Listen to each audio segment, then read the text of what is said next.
ഇന്നലെ DG-മാരുടെ വാർത്താ സമ്മേളനത്തിൽ പറഞ്ഞ ഒരു സർപ്രൈസ് അറ്റാക്ക് ഉണ്ട്. അത് യഥാർത്ഥത്തിൽ കിരാന ഹിൽസിലേക്ക് നടന്ന ആക്രമണമാണോ എന്നത് അറിയേണ്ടതുണ്ട്.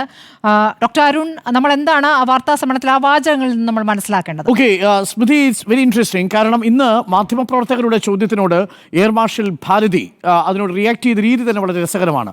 മാധ്യമപ്രവർത്തകർ ചോദിച്ചത്, ന്യൂയോർക്ക് ടൈംസിൽ അടക്കം വരുന്ന റിപ്പോർട്ടുകളുണ്ട്, കിരാന ഹിൽസ് എന്ന് പറയുന്നത് പാകിസ്ഥാന്റെ ന്യൂക്ലിയർ പോർമുനകൾ, ആണവ പോർമുനകൾ സൂക്ഷിച്ചിരിക്കുന്ന ഒരു പ്രതിരോധ കോട്ടയാണ്.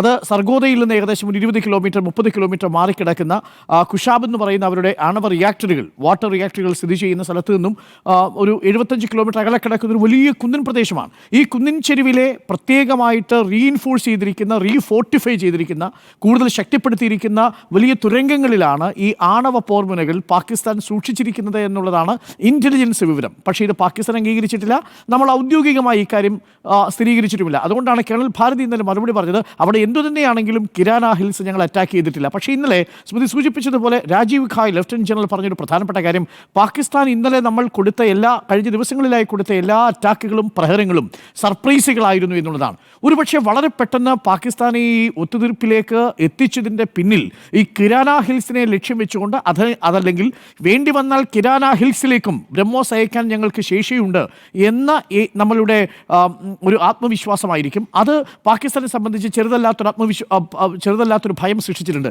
എന്താണ് സംഭവിച്ചത് നോക്കാം. ഈ കിരാന ഹിൽസിനെ കുറിച്ച് നമ്മളൊന്ന് പറഞ്ഞാൽ, ഈ കിരാന ഹിൽസിൻ്റെ ഒരു ചിത്രം നമുക്കിവിടെ കൊടുത്തിട്ടുണ്ട്. ഇത് സാധാരണ അവിടെ സിവിലിയൻ മൂവ്മെൻ്റ് ഒന്നും അനുവദിക്കാത്തൊരു പ്രദേശമാണ്.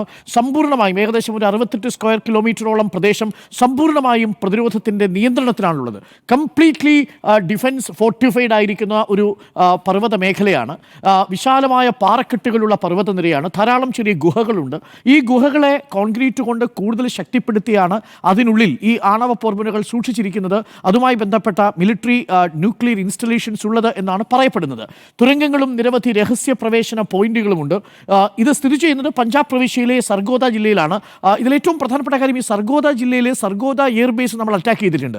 സർഗോദ എയർബേസിലെ സ്ട്രിപ്പിന് അവിടുത്തെ റൺവേക്ക് കേടുപാടുകൾ സംഭവിച്ചിട്ടുണ്ട്, അവിടുത്തെ ഹാങ്ങറുകൾക്ക് കേടുപാടുകൾ സംഭവിച്ചിട്ടുണ്ട്, അവിടുത്തെ റഡാർ സിസ്റ്റത്തെ നശിപ്പിക്കുകയും ചെയ്തിട്ടുണ്ട്. അവിടെ നിന്നും കഷ്ടിച്ച് 25-30 കിലോമീറ്റർ ബൈ റോഡ് എത്തിയാൽ ഈ കിരാന ഹിൽസിലേക്ക് എത്താൻ സാധിക്കുമെന്നുള്ളതാണ് പ്രത്യേകത. പ്രതിരോധ മന്ത്രാലയത്തിൻ്റെ കീഴിലാണ് ഈ പ്രദേശം പൂർണ്ണമായിട്ടുമുള്ളത്.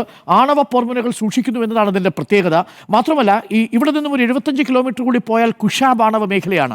4 പ്രധാനപ്പെട്ട വാട്ടർ റിയാക്ടറുകൾ ഇവിടെയുണ്ട്. ഇവിടേക്കാണ് ആണവായുധത്തിന് ആവശ്യമായിട്ടുള്ള പ്ലൂട്ടോണിയം പ്രൊഡക്ഷൻ നടക്കുന്നത് ഈ കുഷാബ് മേഖലയിലാണ്. അപ്പോൾ സർഗോദ വരെ നമുക്ക് എത്താൻ കഴിയുമെങ്കിൽ, ഇനി അതുമല്ല കുറച്ചുകൂടി അപ്പുറത്തേക്ക് ഇസ്ലാമാബാദിനോട് ചേർന്ന് കിടക്കുന്ന ചക്ലാല എയർബേസിൽ നമുക്ക് അറ്റാക്ക് ചെയ്യാൻ സാധിക്കുന്നുണ്ട് എങ്കിൽ അതിൻ്റെ അർത്ഥം വേണ്ടി വന്നാൽ ബ്രഹ്മോസ് മിസൈലിന് ഈ കിരാന ഹിൽസിലേക്ക് പോകാൻ സാധിക്കും, കുഷാബ് റിയാക്ടറുകളിലേക്ക് പോകാൻ സാധിക്കും എന്നുള്ളതാണ്. ഇത് പാകിസ്ഥാനെ സംബന്ധിച്ച് വലിയൊരു ത്രെട്ടായിട്ട് മാറുന്നുണ്ട്. അത് ഒരെണ്ണം പോലും ഇന്റർസെപ്റ്റ് ചെയ്യാൻ അവർക്ക് കഴിഞ്ഞിട്ടുമില്ല. ബ്രഹ്മോസ് ഇന്റർസെപ്റ്റ് ചെയ്യാൻ അവർക്ക് സാധിച്ചില്ല. എന്നാൽ തിരിച്ച് സ്മൃതി, വളരെ ഇൻട്രസ്റ്റിംഗ് ആയിട്ടുള്ള കാര്യം, പാകിസ്ഥാന്റെ ഭാഗത്തുനിന്ന് വരുന്ന PL-15 എന്ന് പറയുന്ന ചൈനീസ് നിർമ്മിതമായ മിസൈൽ ആവട്ടെ നമ്മൾ ഇന്റർസെപ്റ്റ് ചെയ്തിട്ടുണ്ട്. അതിൻ്റെ ദൃശ്യങ്ങൾ ഇന്ന് കാണിക്കുകയും ചെയ്തിട്ടുണ്ട്.